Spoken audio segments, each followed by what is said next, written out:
All right, everybody, welcome to another episode, number 16, 17, 18, I don't know what we're at, 116, something like that, but of Freedom Lovers Life. I am your host, Patrick Hiebert, CEO of Autris in eco-villages, making the Veritas villages that most of you are aware of.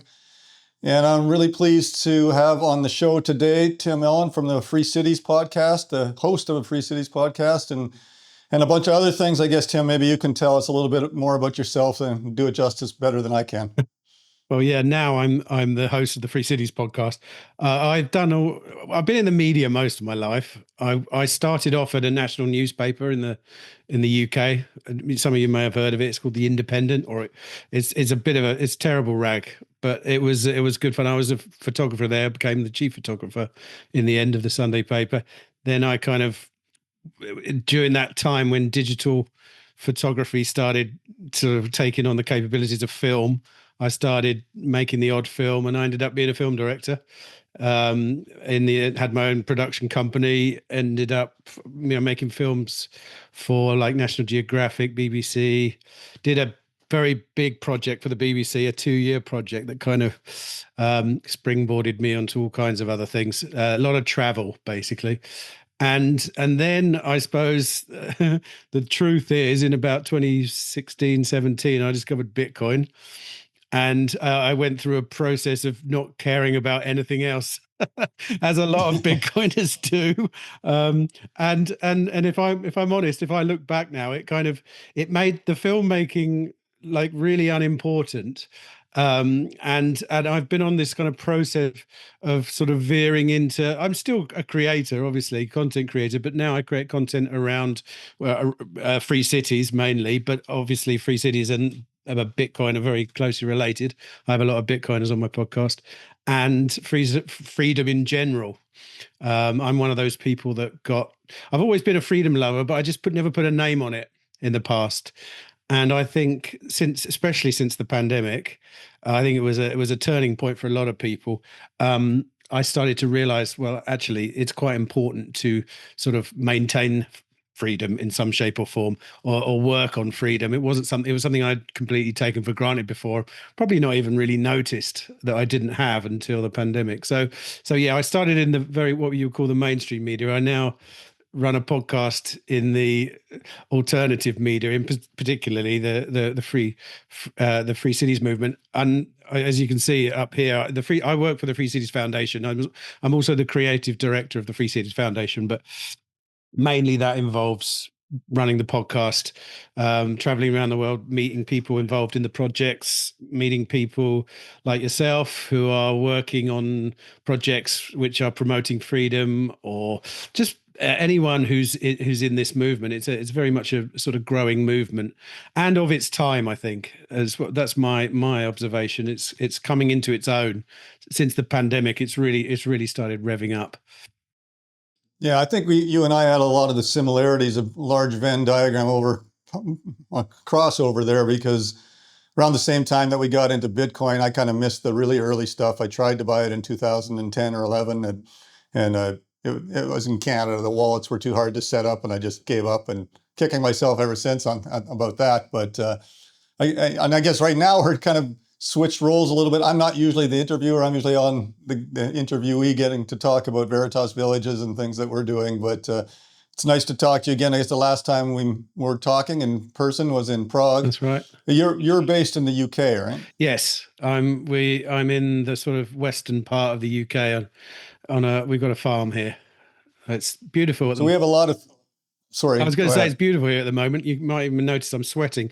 We're having a heat wave here, which is bizarre. We never get heat waves, but suddenly we are, and it's absolutely beautiful.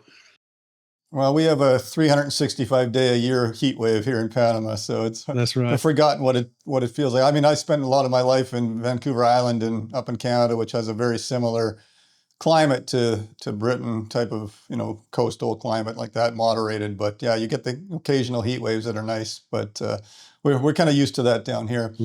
But one tangent I did want to go down with you a little bit is, as you know, with our communities, we get a lot of interest from people all over the world. Honestly, like Canada has always, especially recently with their election and everything, they did all the freezing of bank accounts and all the, the trucker rally issues and all those sorts of things, that a lot of people realize now is time to get my money out. The US, you get a lot of people worried about bank collapses, with the printing of money, the devaluation of the US dollar and all those sorts of things. But honestly, right now, I think the UK is probably the one that we have the most. I mean, our communities are nice. They're kind of luxury oriented. They're off grid and they're freedom oriented, but they're not like a yurt in the forest, right? So they're nice homes with beautiful views, and on some in beaches, some in the highlands. So we get a lot of people that can afford to either be digital nomads and because their job can move, or at the point in their life where maybe they did do really well on Bitcoin or something like that.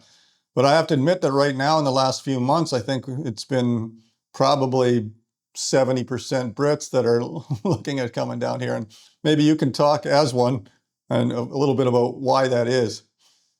Oh gosh, where do you want to start? I mean, let me frame it like this. I love where we live. I love the UK. I love the British countryside. It's amazing here. I literally wake up in the morning, look out the window, and think I'm blessed. And just this morning, me and the wife at breakfast were talking about how we have a long-term strategy now, and that probably involves leaving. If nothing changes, then I'm almost certain that in the next 10 years, I will be much more fluid and moving around the world. The problem I have at the moment, obviously, and it's not really a problem, is that we have three children and they're fully integrated into where we live. It's phenomenal. The community's great. It's a long way from everywhere. So we kind of get left alone down here. But in general, the country, I'm not at all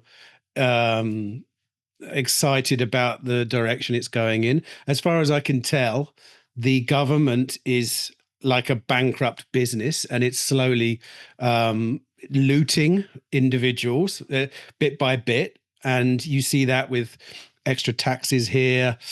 You're talking about, they've just slashed capital gains taxes now. It used to be like £25,000 a year free, and now it's like only £3,000 a year suddenly. The farmers, if you own a farm now, you used to be able to pass it on to your offspring tax free. Farms are sort of like valuable things, but farmers don't tend to have much free cash. They have all their cash in their farm. So if you own a farm, most farms are worth more than £1 million here. If you've got any land, it's just the way it is. They'll now be taxed when they pass them on to their kids. So half of them are going to lose them. Wow. So much for generational wealth. Well, exactly. And this is what's happening. And it's this miserly attitude, in my opinion, of the unproductive class who decide to be the people in charge because they're not producing anything. And the government itself is not producing any value, any sort of actual money. It's relying on us to fund it. And as a result, it's bankrupt. It's just fleecing people bit slowly but surely. And anyone who has got to a point in their life where they've managed to save an amount of money or have property or anything like that is looking at the situation and going, well, we're only one step away from wealth taxes or exit taxes, which are now being talked about, and things like this. And it's like, I know a lot of people, in fact, who have run businesses their whole lives, who have now come to the conclusion that selling their business as a sort of like 60-year-old person is a bad idea because they'll be so heavily taxed on it.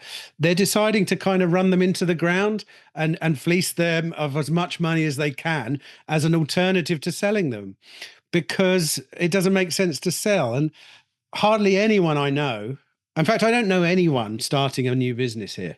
There's just, the incentives are not there. It's so you can see, like, part of the reason why so many people are leaving and looking for a plan B. And I think at the heart of it is this kind of, how can I put it? Really, people very disturbed that they could work their whole life, especially people my kind of age, and basically have someone take away from them. And it's not just anyone. It's not someone they respect. It's not someone they appreciate. It's someone they don't really like, saying, no, you did all that right, now I want some. Where's my cut? Where's my piece? And it's not just a small cut these days. It's getting bigger and bigger and bigger. If you do a little bit of research, you'll realize here, if you add up all the taxes, most people just think, oh, income tax, it's like 20% or whatever, corporation tax, 20%. That's just one of the taxes. You pay a tax when you buy and sell things. You pay a tax when you buy your house or sell your house. You pay a tax when you drive your car. These are all separate. You pay social security tax, which is not called a tax. It's to pay for your healthcare. But it's when and when you add it up, more than 50%. I don't know what the actual figure is. Some people say 70, some people say 40, whatever. But you're basically working for the government for 50% of your year, probably. And if you really don't like that government, that's a really abusive relationship, as far as I could say. Yeah, absolutely. I mean, I did the math in Canada before I left, and it was like between 65 and 70%. And now they've added, in Canada, they added the carbon tax recently, which, and they changed the capital gains tax to worse as well. So it's actually worse than that. So I figured I was working for the government till about September. And then I was starting to work for myself after that. Exactly. And when I put it into that frame of mind, like, I know a lot of people in Canada. Obviously, a lot of Canadians still are sort of supportive of the existing government. I don't understand why, because they just reelected the same clowns that put them in this economic hole.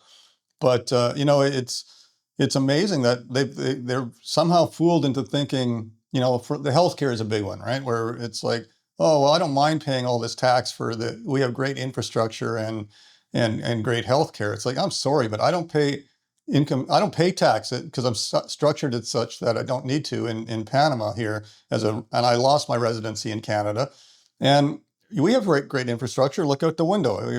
It's like Dubai or Manhattan here, and of course our Veritas villages are out in the countryside, but they're beautiful as well. And healthcare, I went and got a blood test for some, I had to have some eye surgery a while back, and I had to have all these blood tests and different things. And then it was like $14. And, so I spent $14 this year on healthcare. And I would have spent, I don't know, tens of thousands of dollars paying that social security in Canada for that. So obviously when you have a government with no competition, you have no efficiency in it. Well, I think that's the point, Patrick. For myself is I don't get to choose, because I may not want to get private healthcare. I do, because unfortunately the healthcare system here is not the most salubrious when you walk into it. But if you go private, you're basically treated like you're in a hotel, and people say hello and call you sir and miss, and But the point is, if you can't really choose here whether you pay the other one. You either pay them both, or you pay the one of them that you're forced to pay at gunpoint, basically. And that's what I don't like about it, because once again, I'll always come back to this. It's like, these aren't people I really respect at all. The ones demanding this money from me at basically, a version of gunpoint. If I don't pay it, I'm going to end up in jail for not giving them the money that they're due. And that irks me. I'd be honest. I'm a fair person. I believe in fairness. And that seems extremely unfair to me. It's like, you're basically you've got more guns than me. So I'm going to do what I'm told by you. And the result is animosity between you and them, and then everyone trying their hardest to just kind of skirt the rules. There's so many ways now to officially skirt the rules, as you know yourself, from being in Canada. If you are rich enough, there's a way to work out to get around all this stuff. It's just the simple fact that most people it's not cost effective to do that. If you're earning sort of, 30, I think the median wage in the UK is £35,000 a year. I don't know if you know that. It's ridiculous. Yeah. It's quite low. If you're earning £35,000 a year, you're paying your tax, you're doing everything correctly. because you've got no alternative really. There's no kind of way around it, and you're getting stiffed the most out of everyone. You really are. Yeah. You know, if you're super wealthy, you've got a bunch of lawyers working out how you can not pay tax, or you can just borrow money against your assets and indefinitely and never pay tax.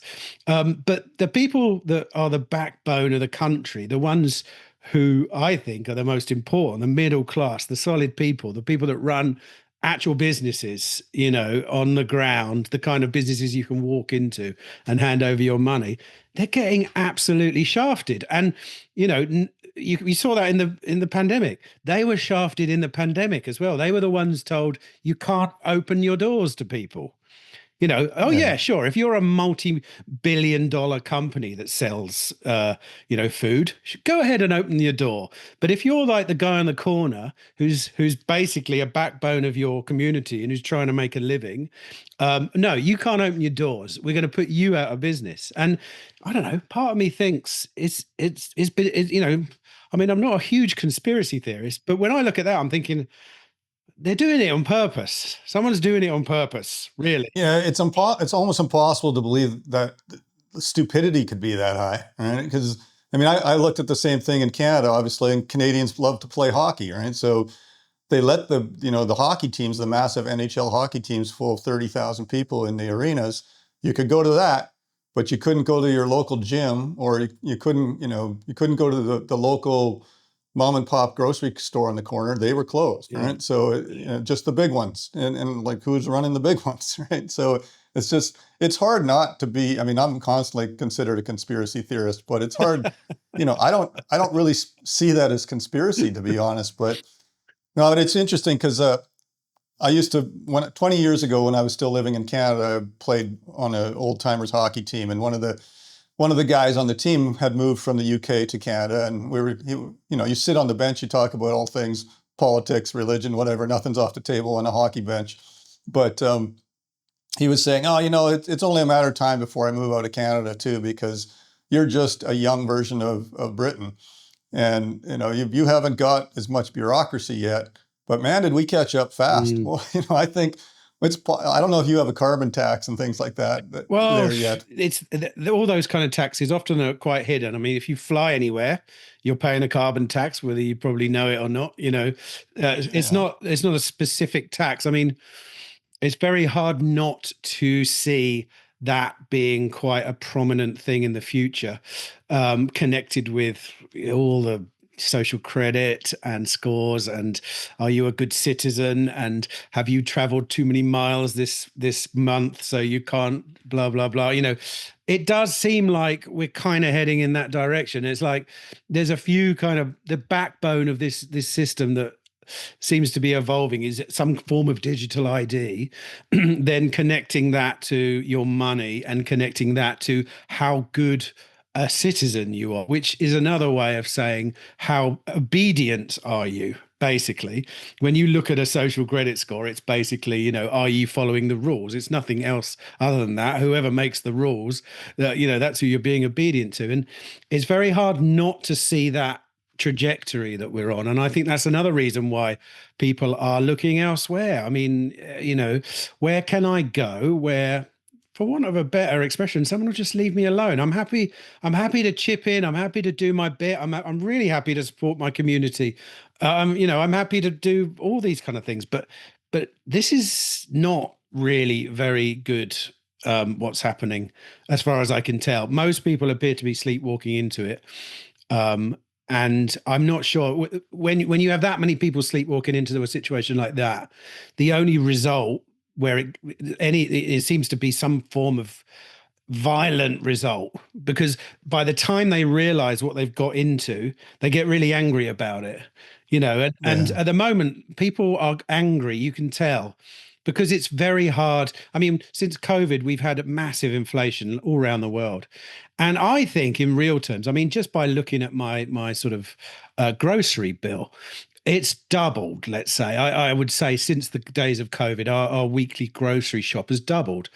And so has probably everything else. Now, a halving of your wages in a period of a few years has got to hurt.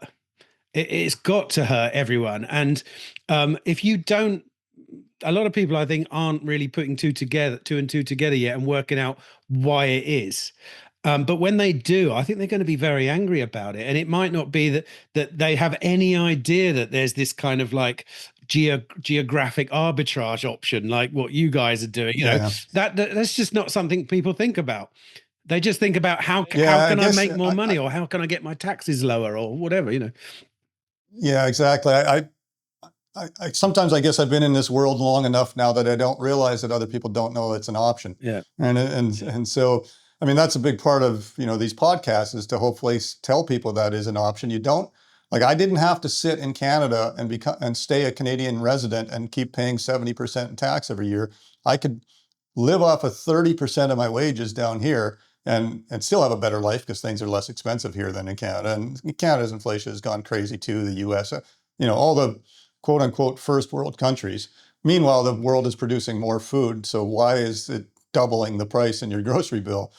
But I don't know. I've always say like, I don't expect anything different from the government. I expect more from people. And as you said, they're kind of walking into this blind and I don't know how to change that. I mean, how do we get more people to realize before there's kind of that explosion of like a civil unrest and things like that, because eventually people will get upset. And well, I guess the question is, how much time do you think the UK has? Before, obviously you mentioned earlier that people are purposely running their own businesses into the ground. I keep referencing Canada because that's my history, but I started several software companies in Canada and other things, and I sold them all and got out, right? I mean, so that's just one guy that left, but I know hundreds of people like that would have been starting more businesses, would have been creating more jobs, all those sorts of things, and they're just not happening. Like they used to call it the brain drain. I think that's just terminology that's old and expected at this point. Everybody's leaving. But for the UK, how long do you think it is before? I mean, if you're not starting any new businesses, there's no entrepreneurial spirit because they're beaten into the ground. Like obviously, the cliff is very close for countries that do that. Like it's a non-supportive, unsupportable way to continue. And what do you see the future as? Is that like 5 years, 30 years? What are we talking about? I'll be honest, Patrick, I've got no idea. I know that from experience, and I'm 54, so I've kind of seen a few things, but things drag on a lot longer than you imagine they will. And that includes stuff like this. Plus, you have this added fact that the British are somewhat accepting of things. We, as a nation, we're very accepting of things, and we will always, smile our way through anything. As far as how long, I really don't know. I mean, like I say, I can use myself as an example.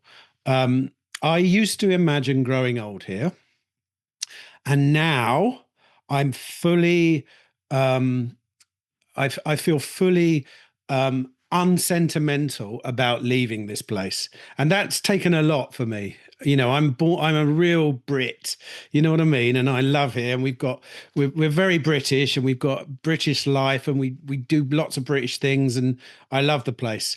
But I don't want to spend my old age struggling, and I'm pretty sure if I stayed here, I would be. I would probably end up not being able to give my children and grandchildren, as they get older, the benefits of my life that I would have wanted them to. So I've been on a process of just disconnecting from that idea that this is where I would grow old. And there's, like I say, there's things keeping me here, like family and friends. But really now, I mean, my friends are all around the world. My family that's remaining, lots of our extended family live abroad now already. And my mother and father, who are still alive, one day they won't be alive. And then, there are less and less reasons to stay here. The old me would have stayed here because I love the country. The new me is like, no, I want a certain standard of living, and I want to be able to offer that to my children and their grandchildren. That's part of the reason, Yeah. I've worked my whole life, and I'm pretty sure I'm not going to find it here. So I would say I'm thinking that, and I would say it's quite a small. If you really look at it, it's probably quite a small amount of the population that are actually thinking about leaving. And I think at the moment it's people with large sums of money who realise that either they might bring in an exit tax at some point, so why not get out now, or have already sorted their finances so that they're basically, sorted for things like that, and they're looking at their life around them and going, well, hell, why am I still here? I can get that, I can get this much better somewhere else. And then there's the young entrepreneurs who are starting to realize that there are places like Dubai, and there are places like, Central America, where you can live a phenomenal life. I mean, I had a great childhood and a great teenage years, and I really benefited from the ability to earn money and have a great time. You're not going to really find that here now, but you are going to find that in Central America. You are going to find that in Dubai, and they're not taxing you much, if at any, of your income either. So you really get to reinvest all that stuff back into your own life. So yeah, I think as the generations change and as the new generations come through, unless something changes, and I think one thing that does tend to happen, because we've just seen it happen in America, is a new politician, or not a new one, but a new politician reveals himself and basically generates all this excitement for change and free markets and anti-corruption and blah blah blah, and then everyone gets excited for a bit, and then you start realizing, no, same as the other guys. And I think that can easily happen here, because we've got a new party that's arisen, who are kind of saying all kinds of things, all the right things, to discontent people. But at the end of the day, there's not a lot they can do, really, because at the heart of all these governments is they basically need to print money to basically fund themselves and tax people and do all those things. And that's not going to change unless someone takes hold of the government and turns it into a profitable business. Nothing's ever going to change. The same guys are going to come up with the same problems, and so it doesn't really matter. But I would imagine that probably the UK is heading towards a change of a political change. We've gone left wing at the moment, which is a complete disaster, as you can probably imagine.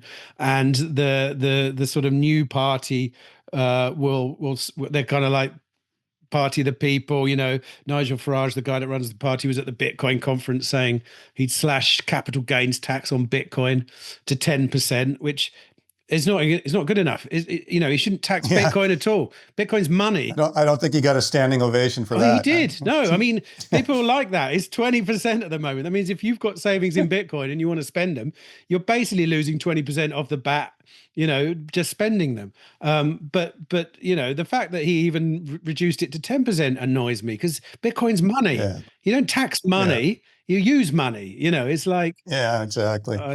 Well, and then, one thing that caught my attention, what you're saying, is that you're a patriotic Brit, right? Yes. I get a lot of criticism of being like, you're not supportive of Canada. Look, I love Canada. I think it's one of the most beautiful countries in the world. You've got everything: the oceans, the Rocky Mountains, the prairies, the Maritimes on the East Coast. It's a wonderful country naturally. But I'm not a fan of authoritarian governments. That's a different thing, right? And I too had a great childhood. Grew up in a farming community out in the prairies where the world was your oyster. Like, I was able to be a farm kid that started a software business and did really well with it. That's, I think, a testament to a country that gave me the ability to do that and left me alone to do it. That is not very possible right now. There's just too much headwind. And so I kind of caught the wave of Canada at the right time. And as you did in the UK, as the times when we were younger. But I don't think it's unpatriotic to realize that, there's a time to move, right? And COVID taught people a lot of that too. So we're seeing a lot more young families, like with babies and everything, coming into our Veritas villages. So that's quite different than it used to be 10, 20 years ago. But I think it's it's okay to admit to yourself that, you're not being non-patriotic to a country just because you're not willing to sit there and get abused, financially and various other ways too. So, I kind of want people to understand that people like you and I aren't saying, "Oh, I hate Britain, England, I hate Canada, I hate the U.S." It's not the case at all. Like you and I were talking about the U.S. Constitution last time a little bit, and we're both, I believe, I don't know, I don't want to speak for you, but we're both kind of fans of it. Something that's lasted so long and been a governance that is almost, something that we can look at as copy for ourselves in the communities that we're making. So, I have lots of respect for all these countries. It's just when authoritarian governments come in and bleed the people dry, it's time to move. And you and I talked a little bit too last time about it sounds like doomsday stuff, but I don't see it that way. It's just the fall of another empire. I think we talked about there's 4 or 5 things on the list of symptoms that are shown when an empire is beginning to collapse. And no offense to England, but you guys nearly ruled the world, not 150 years ago, and now the land that England rules is the size of Michigan in state in the U.S., right? So it's definitely a collapse of that. Obviously, there's the Greek, the Roman, the Ottoman. All these empires get to the point where they're eating their own children, so to speak, and they collapse. I don't think that's something that we just should sit back and go, "Oh, that's not happening." Like, don't be silly. That it's a different world today and all that. So, sorry for the ramble, but I think that it's important for people to understand it's okay to look at other places in the world. For sure. And I mean, I actually do think it's different this time, because I think we're now in the age of easy travel. And as a result, the arbitrage, prospects for geographic arbitrage are real. And they've always been there. Like, 500 years ago, you could move to Panama if you wanted to. It would just take you about 2 months to get there, and you wouldn't necessarily have a better life than you had back at home. But now you can pop on a plane, you can apply for citizenship. Probably, I don't know what it's like exactly like in Panama, but there are moves. Some governments are trying to be competitive. They're actually trying to attract you, which is phenomenal to see. I don't trust it necessarily, but at least they're trying. At least they're saying, look, we want people to come here. We want people to bring their capital. We want people to live here. So yeah, I just think that's the time we live in. And I agree also on the rise and fall of nations and countries, and that it does happen, and it could happen. I mean, it's happening, like you say, in the UK. The question is, has it finished happening? Like, is there further to go for the UK, or is the US on the brink of losing its kind of status as this? I don't really, I don't know. I don't really think of it. I don't feel bad about saying that the UK is run very badly, not in the slightest. I tend to look at my local community and I look at those people. I don't, if I look at the political sphere here, it's just depressing. It's full of uninspiring people. Like I would never associate with these people in any other aspects of my life. Like, Right. why would I give them my attention, in that sense here? But when you look at the state of the country and you look at, they're the reason predominantly. I mean, there's a lot of reasons behind this stuff, but if you're steering a ship, I think you bear brunt of the responsibility of where that ship goes. So no, I don't find it unpatriotic. Like you said, the truth is, I'm living the UK dream. Literally, right now, I'm sat in a beautiful house with, a farm, like with horses, and my kids frolic around the fields. They love it. And I'm still thinking about getting out of here. So that should say something. I don't want to leave this place. It's great, but I don't want to be. Like I say, I feel like, excuse my language, I feel like they're taking the piss now. I feel like I really do, and I wouldn't. I don't like that. I don't do business like that. I don't like it when people do that. And in this particular situation, there's very little you can do except leave, because fighting it is you can't fight the state. I Yeah. don't believe you can fight the state. They'll always have more firepower than you. You can't fight the state. What you can do is ignore the state. Or, I think the best example of how you deal with immovable objects like that is how Bitcoin works. You don't fight the fiat system. You just stop using it and you use something else.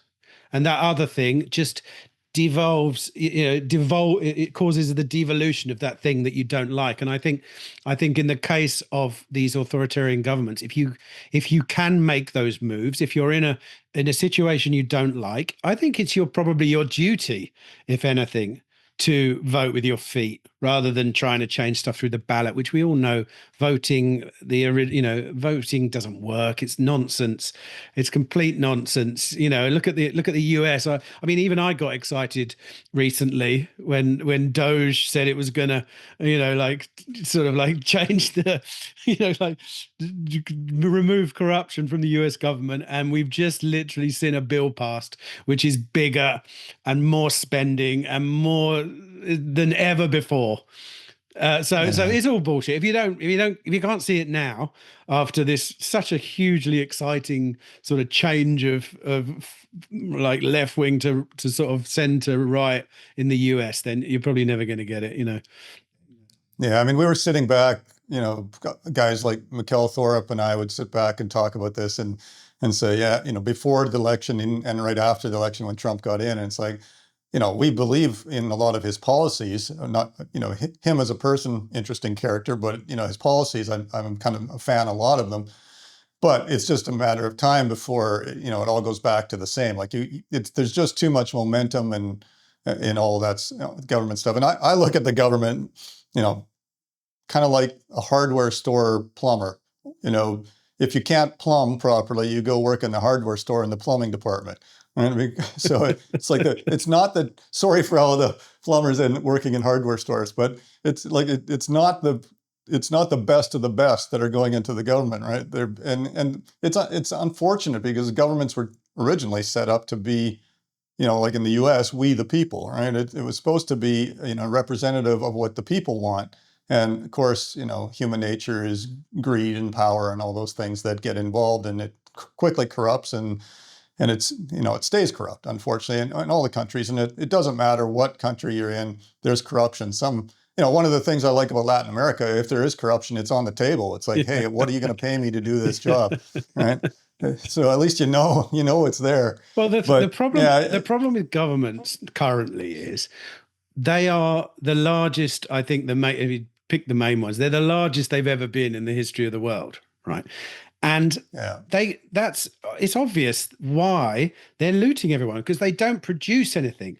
If they were the largest businesses in the world, it would be phenomenal, but they're not. Yeah. They are they employ hundreds, not millions of people, and rely on you to pay for that, whether you like it or not. What did the U.S. And the U.S. added like 88,000 some IRS staff. I mean, first of all, IRS is stupid. The R is for revenue. It's not revenue. No, revenue is something you earn. Yes. So, but I mean, one thing I want to mention to you before we wrap up is, it sounds like you live in an ideal spot. Sometime I'll have to come and visit you guys on your farm. But with my kids, I was worried a little bit of that too. We've traveled a lot. I was lucky enough to sell my software, one of the software companies when they were really young, like 2, 4, and 6 years old. And now they're in their early 30s. But I think we moved 27, 28 times during their childhood, and they learned a lot. And they learned different currencies, they learned different languages, they learned different cultures, and they learned about different geography and all sorts of things. And it made them, I think, better people. Now they travel more than I do. And I think I have to travel a lot. They do it, they go to some of those strangest places like North Korea or, Palestine or something. Right? It's like, you guys are quite brave when you're traveling. But I think it's been great for them. And so I always encourage people, and I like a lot of the people that are moving into our Veritas villages now. And actually today we just announced a new one in Nicaragua. I'm a big fan of Nicaragua because they were super freedom oriented during COVID, which is a great place to be. No vaccine mandates, no mask mandates, all those things. But my kids love going to countries down here because of that. They just feel like, I can get on my ATV and go to the grocery store and I'm not going to get, pulled over or arrested because that thing shouldn't be on the road, right? It's just a much more freedom-oriented, like, do no harm. It's kind of the libertarian thing, right? Do no harm to people and you get left alone, which is why we've chosen to make our Veritas villages here in this general area. But, it's been great talking to you. We could go on for hours, I'm sure, but I could any other things that you'd like to chat about before we wrap it up? Well, no, really. I mean, just, my whole life is consumed by these ideas of governance, of free places, of communities that like are striving for freedom. So that's the world I live in, and what you're doing is one part of the spectrum of the things that we're involved in. So if anyone's listening and come and check out the Free Cities Foundation. We advocate for anyone doing anything freedom oriented in the kind of governance sense. And yeah, I mean, like I say, I'll say it again. I think we are at a particular moment in history.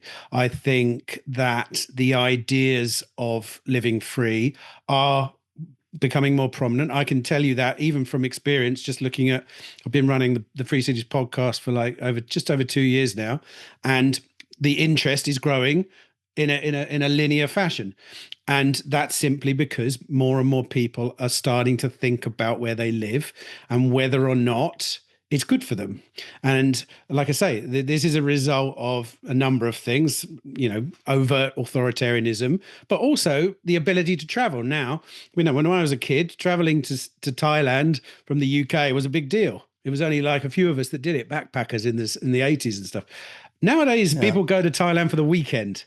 So that's absolutely like normal. Like if you go back 200 years, moving from where I live to London was a big deal. And now people commute there, So moving around the world is very simple. And as a result, these new arbitrage options are popping up all over the place. And you can't help but if you do look into this stuff, you can't help think, well, yeah, why am I putting up with this shit when I could do this? Why am I having to deal with all this bullshit and bureaucracy, and when actually I could go there and the same thing happens with just the press of a key on a computer? Why is it that I have to deal with this bloated government just monitoring everything I'm doing when there are places where the government just kind of leave you alone and do a proper job? And have a very small impact on your life. So yeah, I think this is the time to be thinking about those things basically. And I think what you guys are doing is phenomenal. It's like very exciting aspect of all this stuff. What I like about what you're doing, you guys are doing, is you're building it from the ground up. We have a lot of people in our sort of movement who are ideas people. And it's like, okay, let's amass a community. Let's do it this way. Let's go. What you're doing is let's build a place, and then let's get people to come and live here. And I like that. And let's get freedom lovers to just come to one place and do it and have a good standard of living, not and get all the sort of ideological or philosophical needs that they have, and be able to spend their money on themselves rather than like get it flitted away by a huge government. So yeah, I love what you guys are doing. Well, I definitely appreciate that, Tim. One thing I was going to mention, like you mentioned about the future of places like this. We don't really know. Like right now, I'm in our head office in Panama. We have communities around the different countries here. We just acquired some land in Costa Rica as well, actually 6 times the size of our largest Panamanian Veritas village. But so we're working on our 4th Veritas village right now, which is great. But when I moved to Panama, it was interesting on the tax side, right? In Canada, you're paying your tax. If you make too much money, then they're going to ask you to pay it quarterly. And then you have to reconcile it at the end of the year. And everybody in April is panicking about, oh man, I got to do my taxes. And every April I get this angst inside me going, what? And I actually called my lawyer a couple times now, at that time and said, like, I really don't have to file a tax return, right? And she said, no, Pat, you don't have to. Just stop thinking that way. And so when I had the, the benefit, the luxury of meeting a number of the ministers in the different departments here of economy and finance and things in the country. And I just asked them for their honest opinion of like all these expats that are coming down here. What's your thought? And it's like, look, they spend money here. They create jobs here. Whether they start businesses or not, they create jobs here. So it's just a world that we're loving, right? That's helping us, and we don't have to tax them to death. We don't have to tax them anything, because the sundry jobs, they go to the grocery store, they buy groceries, and as long as their businesses are bringing in revenue from outside, they're bringing revenue into the banks here in Panama, it's all good for us. Mm-hmm. So it's kind of a different mindset that, look, down the road, it's going to pay off for the government as well, right? So it's a refreshing concept. Why should it enrich the government anyway? The government is a service, and these guys are getting paid to be politicians. It's all good. They don't have to grow and grow and grow and grow and grow. Yeah, exactly. It can just carry on as normal. And one thing I'd say about like libertarian ideas and free market ideas, and there's I don't know, did you ever meet Mark Edge? He's a sort of Mark. He said like, you don't need libertarians to build a libertarian paradise. You just need to show people why it's better for them, and they'll come. They don't need to know about all this stuff. They just need to know that this is better. And you see that happening in Honduras, in Ciudad Morazan, which is one of the ZAs there. That's better than Honduras, the place. It's in Honduras. It's right next to a completely dangerous place. And the people there love it. And really, if you look at it, it's like a libertarian paradise. But they're not libertarians. They don't even know what libertarianism is. Exactly. It's true. And honestly, I didn't really realize. Well, I'll say there's three things that I have in common with libertarians, which make me call myself libertarian. And that's, I don't like big government, I don't like big taxes, and I like people to live and let live. Right? Those three libertarian philosophies align perfectly with me. I don't know a ton more about libertarianism, right? I mean, obviously, I'm an Austrian economics fan and a Mises fan and all that sort of stuff too. But at the same time, until we started really sitting down and realizing that, we got to build these communities with the freedom and independence and sustainability in mind, that I realized that I was kind of libertarian. But you're right. Many, many people that are moving into our communities don't, consider themselves libertarian. They just consider themselves wanting to get away from authoritarian governments and big taxes. So I fully understand that. And I'm not trying to preach any politics. We're just trying to create a place. Yeah. Well, good luck with it. One last thing I was going to ask you about. When you were running from COVID, like a lot of people, you said, I think you'd mentioned you ended up in El Salvador for a little bit. Obviously, I'm a big Bukele and El Salvador fan. We've designed communities there that they haven't been created yet, but someday. The one reason they haven't been is because they just haven't quite got their act together on the residency side. But what were your thoughts of El Salvador and the time you spent there? Well, it was amazing. We left for a year during COVID with our family in Mexico. We went to Mexico first because, that was the place that was the easiest to go to without any restrictions. But from there, we went to El Salvador once El Salvador opened up its borders. It was the time we were there, was the time it was a state of emergency. And I didn't actually tell my wife that. And she found out when we got inside. And I said, look, honestly, I've spoken to my friends in there. They said it's absolutely fine. You've just got to trust me, and we had 3 young children, and she was pretty nervous getting off the plane. 2 months later, it was the best country she'd ever lived in. And I was secretly trying to test the water as to see whether we could actually move there, because at the time we hadn't established ourselves so strongly in the UK.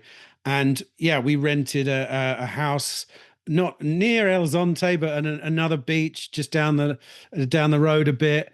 And it was phenomenal. I mean, obviously that place is going to change, and I'm sure it's already changed since then. But if you liked that old school walk to the beach in your flip-flops, that all the shacks on the beach are selling fresh fish, like Yeah. blah blah blah. You'll love that kind of lifestyle. Obviously, Bukele has got a mission, is a mission on, and what he's done in the country is absurd and phenomenal. But he's also gonna. He wants to he's already said it, he said it out loud. He wants it to be the Singapore of the area, so it's going to be a very high tech place. My own preference was, I loved the simple life that I could live there. I think it'll go on to great things. I know a bunch of Bitcoiner friends of mine who all moved there, and they're all still there. And they're buying plots of land now. They're building things. They're starting businesses. Massive influx of American former expatriates who are coming home back to the place.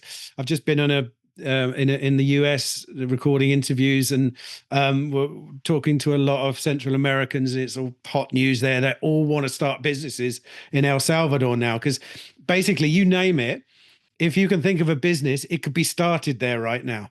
From, Yeah. I met someone who wanted to start, like a cigar bar. He said, there's no Yeah. cigar bars there. Where are all the cigars? It's like, well, and so they're going down there to start one. Like it's a country full of such optimism. I've been there 2 or 3 times in the last couple of years, and you can the hope and the optimism is palpable, and especially if you would compare that to where I live, dude. Oh my God, they're literally polar opposites, and that's what I Yeah. loved about that place. It's a can-do society all of a sudden. It's like the veil's been taken off, and now it's like, well, what are we going to do? We can actually, we've got private property again. We've got, someone securing our private property.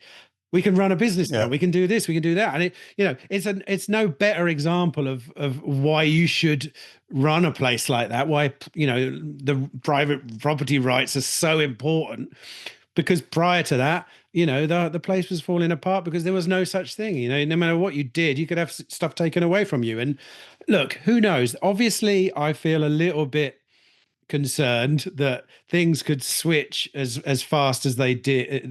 They went to the good. They could go back. I don't really know about the politics there, but as I've a number of people I've spoken to, like El Salvadorians in El Salvador, have said, look, we're used to the shit going down here.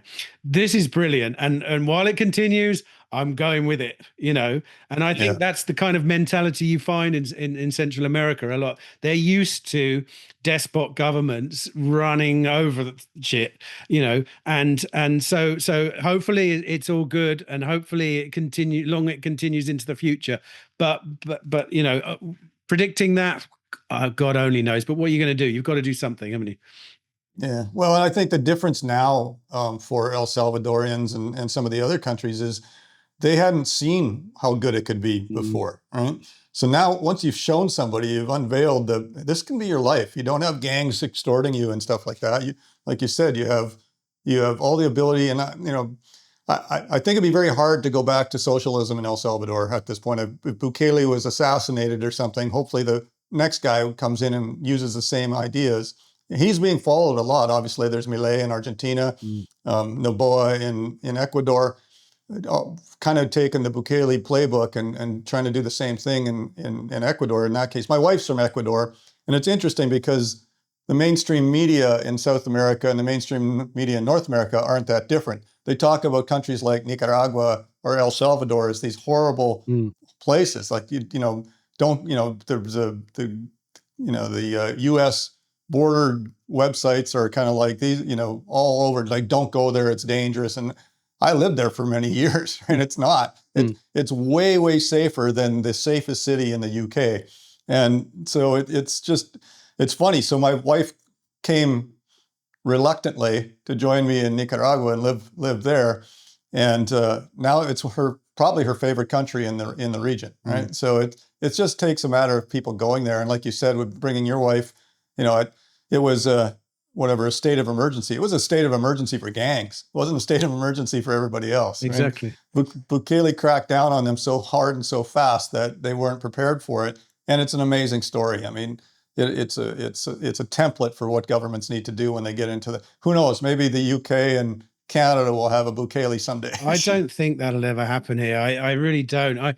I don't see that mentality here. I mean, it was such a bold move, and also I think most politicians here cave under the pressure of opinion.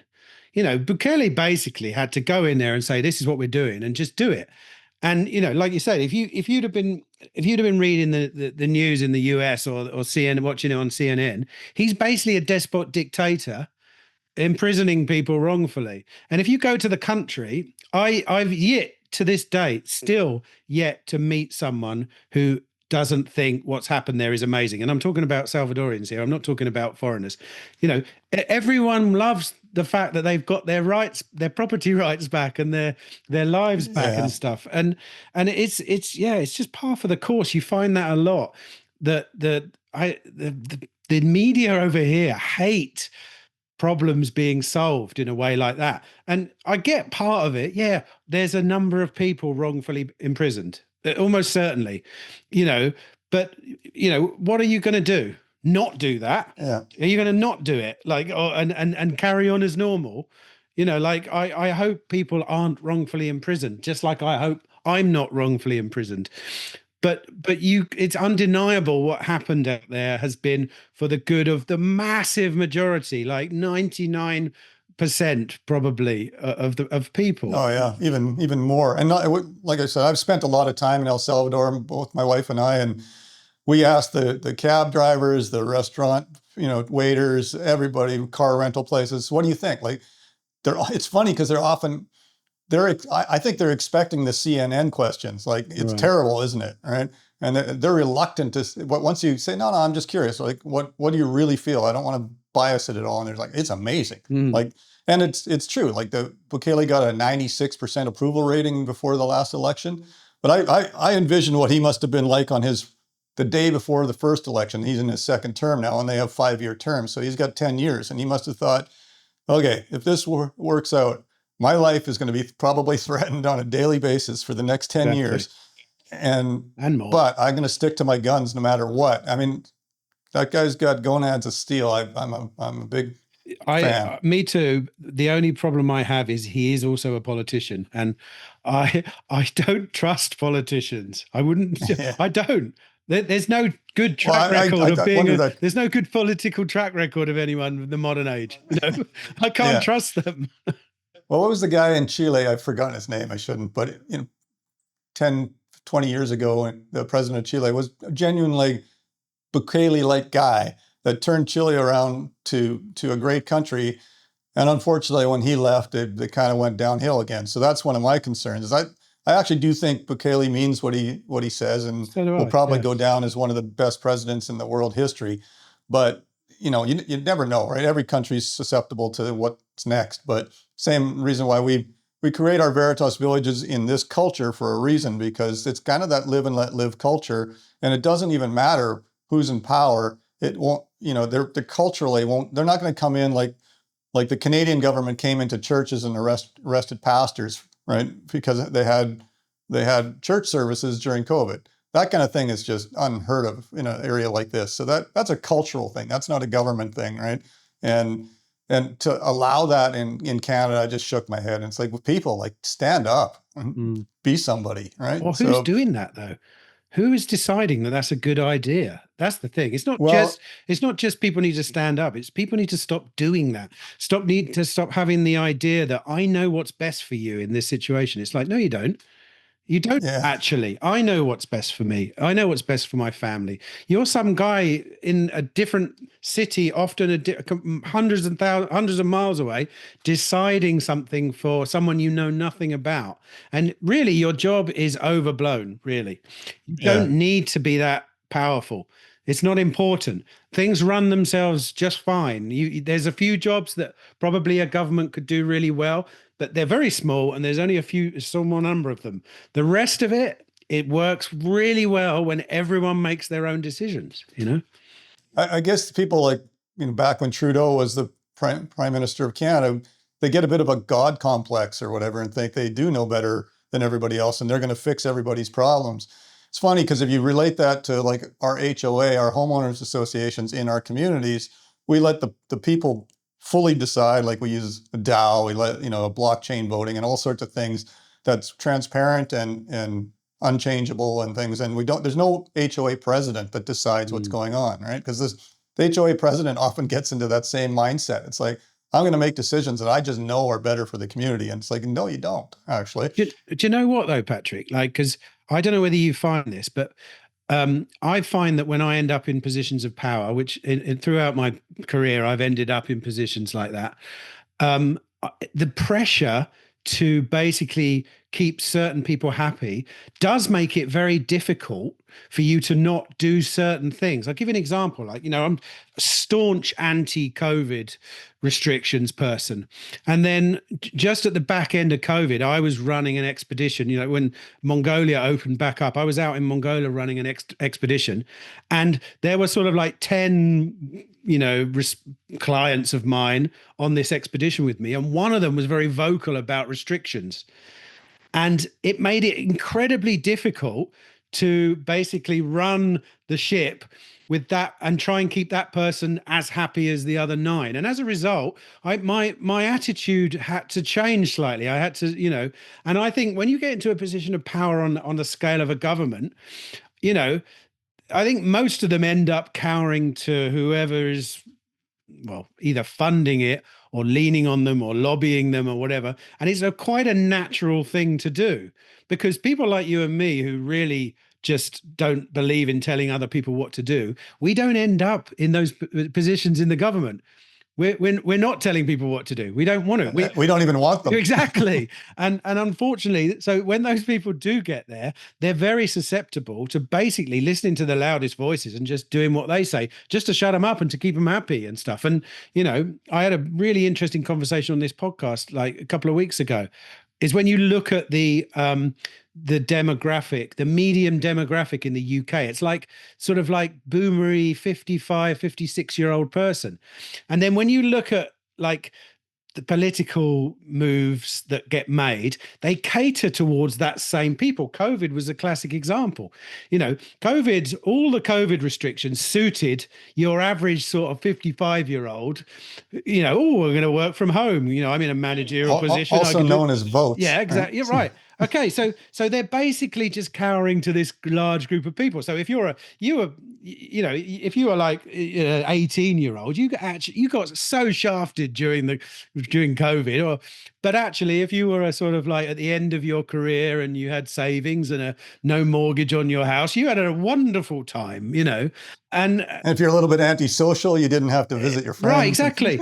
And so that whole, when you're trying to keep people happy like that, it's really difficult. And I do feel for the people in power as well. I'm not just going to say they're terrible people. In fact, they are on the whole, but they're also like up against it as well, because I don't know what it's like to try and run a country. And, if I was in power during COVID, would I say, right, yeah, we're just going to battle through this, and no restrictions. And sure enough, 2 weeks later, people are dying and people are saying, come on, people are dying. You're like, what am I going to do? Very hard at that moment to stay strong when you're the leader of a whole country, I suppose, anyway.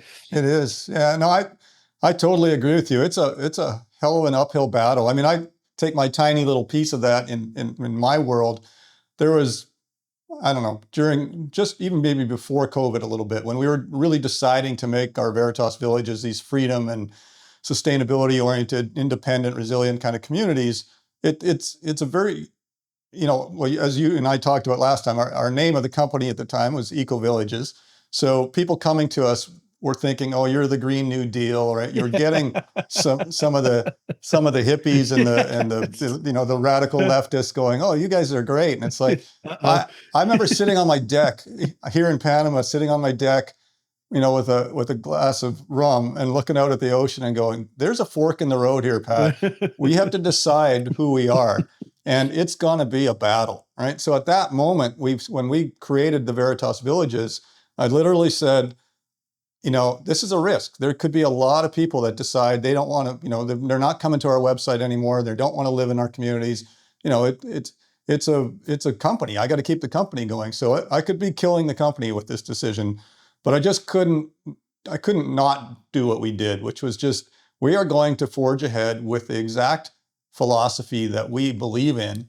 And come hell or high water, that's what we're sticking to with our Veritas villages. And even if I'm the only guy living in it, that's the way it's going to Well, be. the thing is, Patrick, I think what you're doing it right because you're doing it at the right scale. This is the thing, right? You can do it at a scale which works for human beings who believe in freedom.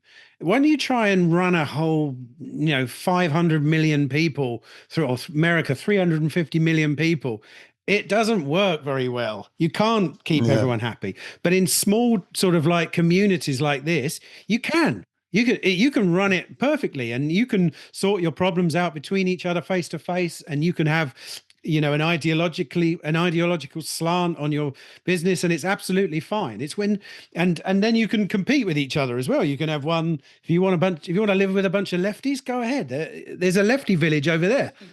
Be my guest. It's like free healthcare.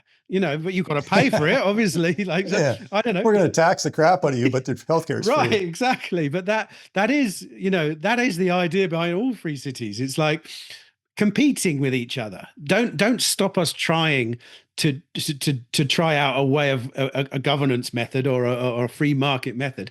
Just make it a free market of living together. So to give us the option, if we don't like that, we live in that one. And then in the end, let the market decide. The ones that do well will be the ones that are most suitable to human beings or for human beings. And if yours doesn't exist, the problem's probably with you. It's not with the people creating those places. Yeah, exactly. Well, and the interesting outcome to when we made that kind of what was a colossal decision to not cater to the woke, basically, is we had about a 4,000% increase in interest in the community. So people like if you're genuine, right? And they can see through. We get a lot of copycats right now trying to create similar kind of communities. And if they don't really believe what, the philosophy, people, they get disillusioned pretty quickly and they don't want to live there. So to me, that's a good sign. Like, you're right. We don't know how big the population of the world is that would like to live in a freedom-oriented community, but we know it's big enough for us, right? So that, it doesn't have to be the, 350. We don't need all of the US to move down here. We need 0.01% maybe to, or not even 0.0001%. You definitely don't want the whole US moving down there, mate. Yeah, no thanks. I mean, whether it's the radical left or radical right, I picture myself very much down the middle. I think the general movement in North America, at least, and certainly part of Europe, has been a leftward movement. Like what I would have considered when I was a 20-year-old, I would have considered myself a liberal, right? But at that time, the liberals were against big taxes and all those sorts of things, and just more of a similar kind of live and let live thing. Now it's woke protests for, God knows what cause.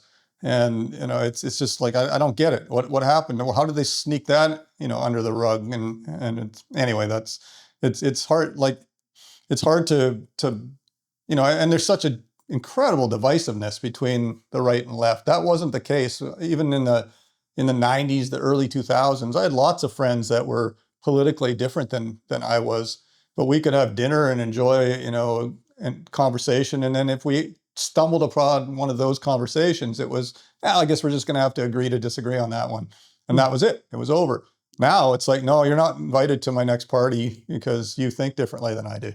That's the thing, though. I don't care for right and left. I care for freedom. Or not freedom. Yeah. That's the end. Because within freedom, you find a lot of very sensible ideas. And like you say, they used to be left. Now they're right. They're center. Who cares? None of that stuff matters. Yeah. What matters is, are you adding value to people's lives? Are you being a good person? Can you do what you want to do? Are you not stepping on other people's toes? Are you being a good member of society? All this crazy old-fashioned nonsense that we all grew up being told by our parents, and now all of a sudden it's political. It's not political. There's nothing political about it. Politics is just two tribes fighting against each other. Behind them there are ideas, and ideas, free market ideas, freedom ideas, are good ideas. They're good ideas. Yeah, either side could grab onto them. They just often don't. So Anyway, Yeah. on that note, I'll let you go, Tim. We're big believers in freedom. Yes, And that let's was get our a good way freedom. to end it. Yeah, let's get some freedom. All we care quick. about is freedom. So anyway, thank you very much, Tim. I really appreciate you being on the podcast, and I'm looking forward to seeing you. I guess possibly it'll be in Prague again this year. Hopefully, before Patrick. we see you. Although I am planning a trip out to Central America. I've got to come. There's so much good stuff happening in all different countries, and I know you've got a bunch of new projects in different Central American countries. There's so much freedom stuff going on out there. I've got to make a trip out there, basically. Yeah, definitely, and definitely try to involve Nicaragua, Costa Rica, Panama. Yes. Some of the communities we're building now, I think you'd be pretty intrigued by them. But thanks, Tim. I'll let you go now. Cheers, Patrick. See you soon.